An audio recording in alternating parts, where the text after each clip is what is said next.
Hey, it's Toby. Welcome back to the LLVM tutorial walkthrough. We're in the middle of chapter 5. We just built the parser for the if statement, or I should say the if expression. We weren't able to test the parser yet. Not supposed whether we're supposed to do that. But before doing that, let's take a detour because the tutorial has taken one. We're going to follow it. It's telling us that if we write an if statement like this in the Kaleidoscope language and we compiled it into LLVM IR code, that code should look like this. Let's dig into what this means for a bit. And it tells us about this nifty feature of the LLVM opt tool. Opt stands for optimization, I believe. In the LLVM, everything is abbreviated. So I think people just naturally learn these abbreviated names like opt and LLVM as. As I believe stands for the assembler. So let's follow this. So it's saying if you copy this code and put it into a file and call it t.ll. Gosh, why does it have to be t.ll? What does t mean? I'll call it something else. I'll call it if example.ll. I paste it into this file, and then I run LLVM-as. Let me get my terminal out. Okay, LLVM-as. Do I have that? Yes, I do. LLVM-as, less than sign, that means take the file and pipe its content into the standard input of LLVM-as. I called it if example.ll. And then take the output of LLVM-as. I want to just see what is the output of. We're attempting to print out a bitcode file. This is inadvisable as it may cause display problems. If you really want to taste LLVM bitcode firsthand, you can force output with the F option. Okay, let's do it, man. Let's do it. Oh, okay. Yeah, it's kind of incomprehensible. Agreed. But we're not actually going to try to display it because I'm going to pipe it to the opt program. And with the analyze flag, with the view CFG flag. And then it's printing an analysis. Oh, wow. Why did it open up Sublime Text? It created this digraph file, which I think digraph is a program I can download, I believe, which then will take this file and render that visual for us. I'm a little bit sad. It's saying a window will pop up, and I should see this, but a window did not pop up. Let me see. Did it generate a file?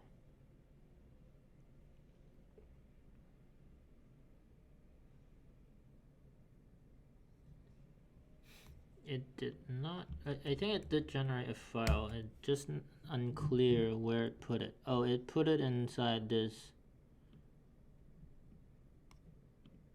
Okay, and it's called dot file.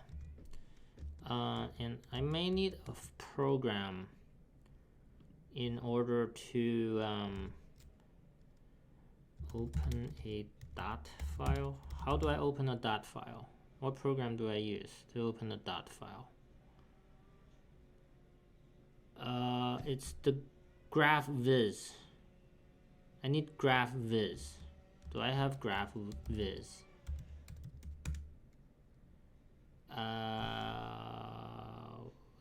Okay.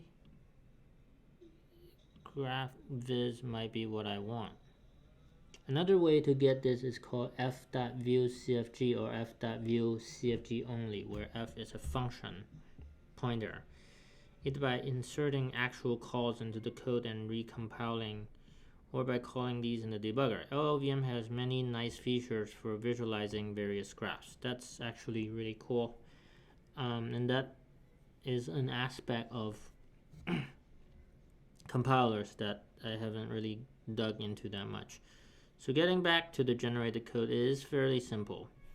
I will try to get the graph visualization working, maybe offline, and then when I get it working, then I'll show it. But let's keep going for now.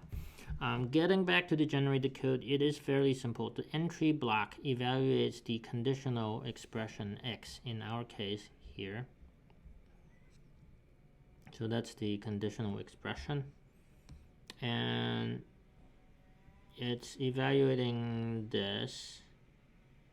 It's comparing the double to 0, because if you use just a number as the expression, then in most languages 0 is falsy and anything that's not 0 is truthy.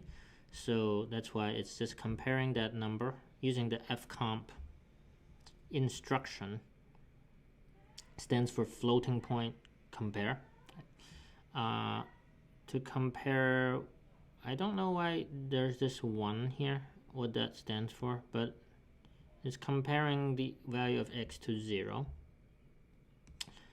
And then it's gonna branch. BR stands for branch. It's gonna branch if the result of the compare was 1, I believe. It's gonna branch to the then block if that was truthy, and branch it to the else block if it was not truthy, and then it's gonna go to this branch or this branch.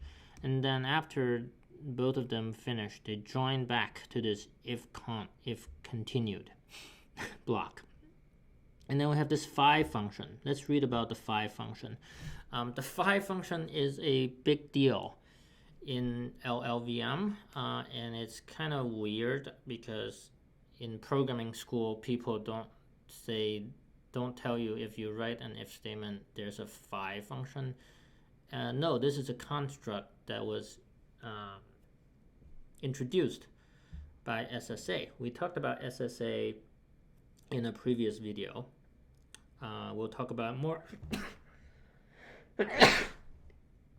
Excuse me. So the Phi operation. If you're not familiar with SSA, this is telling you go read about SSA. And in fact, I have read about this on the Wikipedia article, which is quite a good read about it. Excuse me. Apologize. But basically, the premise of SSA, again, is that if you have multiple assignment to the same variable, such as this case, that's actually not allowed in SSA form. So how do you deal with any arbitrary program then? Well, you convert a program that would do something like this to SSA form first. And why do we convert it to SSA form in the first place? Because when a program is written in SSA form, it allows for a variety of compiler optimizations, which might otherwise be difficult or impossible. So that is why we convert it to SSA form first. When you're generating bytecode for LLVM IR, it is assumed. Actually, you have no choice. You have to generate that bytecode in SSA form, which is to say, this code here is already in SSA form. You have to conform to the SSA form. You have no choice if you're going to be using LLVM to do this. And then from LLVM's perspective, well, it's already in SSA form.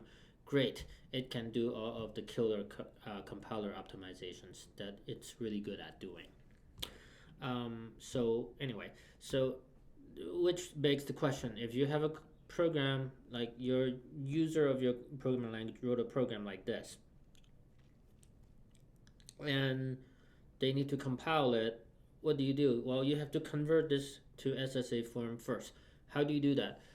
You basically rename, for every single assignment you have to the same variable, you rename it to, like, you suffix the name with a number.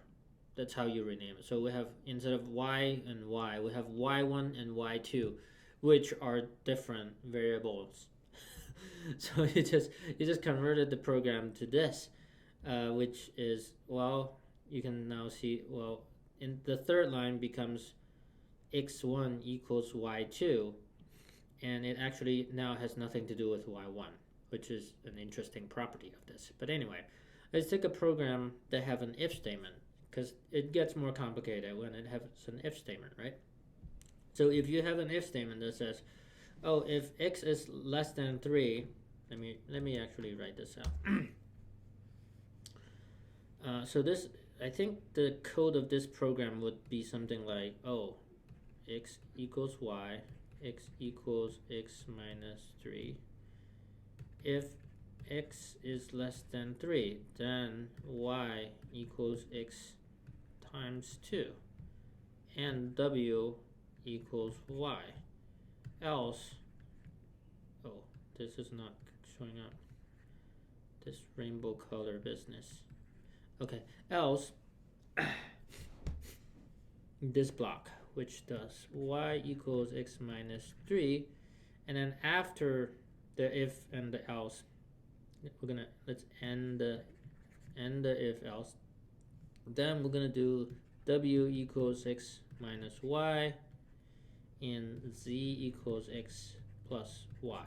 So this is what this program is helping you visualize here. Now we're gonna rewrite this program now. Actually, this might be easier if I wrote this in my text editor. So let me do that. Let me go ahead and do that.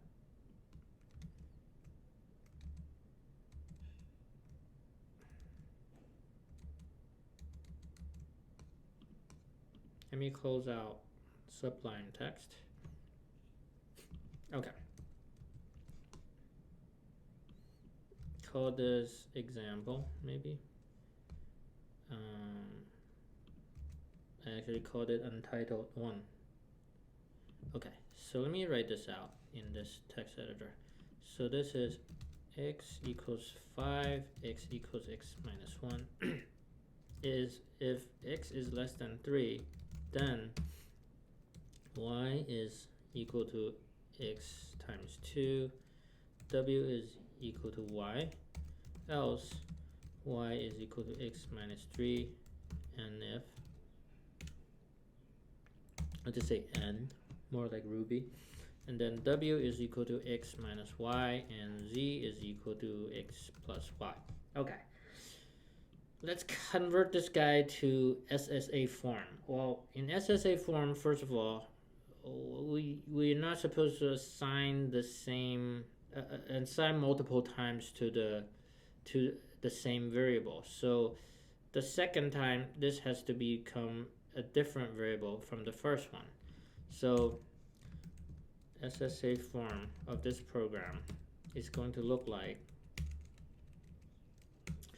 x1 equals 5, and I'm also referring to this flow graph, which they have the variable names labeled as well, so you can refer to that one if that one helps you understand it. So the second assignment to x, we have to assign to x2 instead of x1. And then now if x less than 3, this x is going to refer to x2 because x2 is the last x that was assigned to. So if x2 is less than 3, then again, we're going to refer to x2. And then now this is going to be x3, I believe.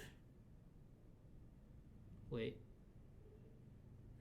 Oh, I messed this up. This should be y here. Okay, never mind then. So this should be y. There's y1 and y2 though. So y1 is going to be x2 times 2. And then we have w1. We're going to just label all the variables, whether or not it actually needs it. But I think, yeah, most of them need it. So w1 is going to be y1 here. And then else y2 this time, because here we already assigned to y, here we're assigning to y again. So the second time it has to be a different version of y, so y2. And as for x, we're going to use x2. That's the last x that was assigned to, so x2 minus 3. That's what they have here as well. I'm going to end if, and then outside of the, wait, I messed up here too. This should be w. Okay. And then here it should be w2 here, because we already assigned to w over here. So the second assignment to w has to go to a different w. So w2 is equal to x2. The last time we assigned to x was x2. Minus y. Now the question is which y? Which y are we using for this y when we say w equals x minus y? And that's the problem, because in this branch we assign to y1, but in the else branch we assign to y2. So it could actually be either y1 or y2, depending on which branch we took for the if statement. And which is why this diagram says y question mark, which y? And also the next one is z.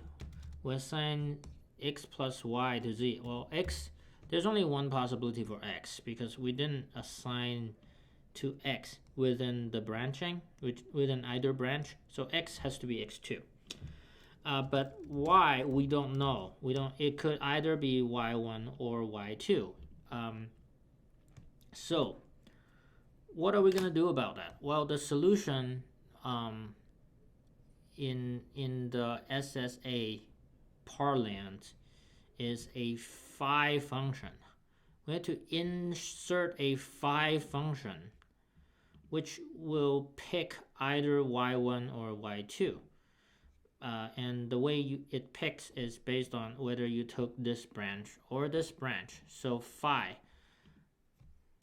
they use this phi symbol. I wonder if I can find the phi symbol. Oh, I just copy it from here.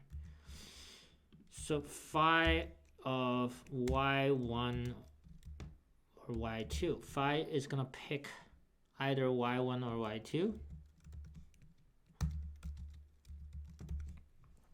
And we'll just assume that phi knows whether you took this branch versus this branch. And if you took this branch, phi is going to pick y1. If you took this branch, phi is going to pick y2. It does say that once the compiler actually generates code out of this form and produces assembly code or machine code, this phi function is not actually implemented as a conditional statement, because that would, you would take a performance hit if it had to do that. Instead, what it usually does is, like, there's actually like a y3 variable. Oh, actually it assigns a y3 variable first, and then references the y3 variable, like that. So yeah, it sort of does this more or less.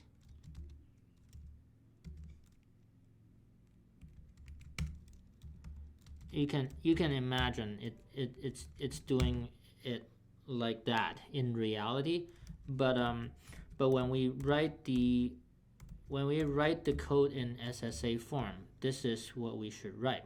And the Phi function is something that LLVM has in its syntax. Okay, so and there it is. So Phi is actually an instruction in LLVM IR. That's the Phi. So this instruction is saying, okay, I wanna create this variable called if temp, and I want its value to be either call temp if we came from the then block, which is here, or I want it to be call temp 1 in the event that we came from the else block. Okay, and LLVM will actually verify that in fact it's possible for you to reach this point from the else block, which is because this branching statement is the one that causes the else block to go to the if cont block. If cont standing for if continued, right? So that's how this stuff works. It seems a little weird, and because this Phi concept is sort of a construct that is sort of comes out of nowhere. It's not. I mean, it's not an instruction that your CPU understands.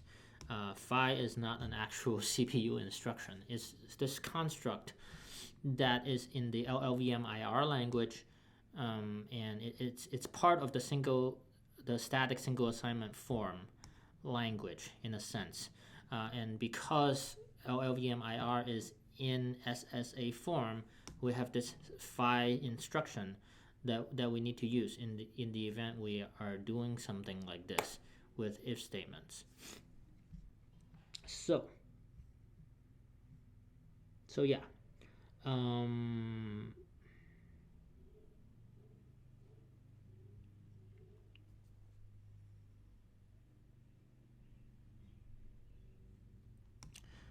So let me read this paragraph.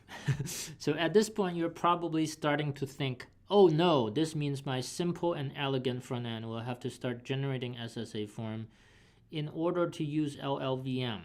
Fortunately, this is not the case, and we strongly advise not implementing an SSA construction algorithm in your front end unless there is an amazingly good reason to do so. In practice, two sorts of values that float around in code written for your average imperative programming language that might need Phi nodes. There are two sorts of values. There's code that involves user variables. So I guess something like this. I don't understand what they mean by user variables exactly.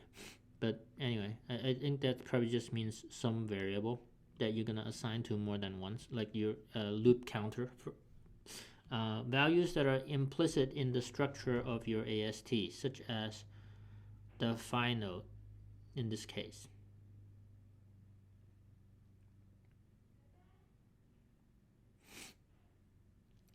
Okay, in chapter 7 of this tutorial, mutable variables, we'll talk about number 1 in depth. For now, just believe me that you don't need SSA construction to handle this case.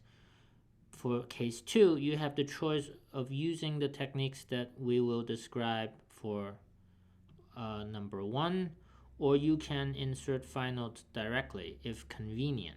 In this case, it's really easy to generate the Phi node. So we choose to do it directly. In this case, in which case? Okay. I guess in this case means in the case of the code we're gonna implement in this chapter. Okay. All right. I hope that was a good explanation of the Phi function, and SSA. And I don't know where the next step is going yet, but I'm gonna stop this episode here, and then in the next one we'll start building the code generator.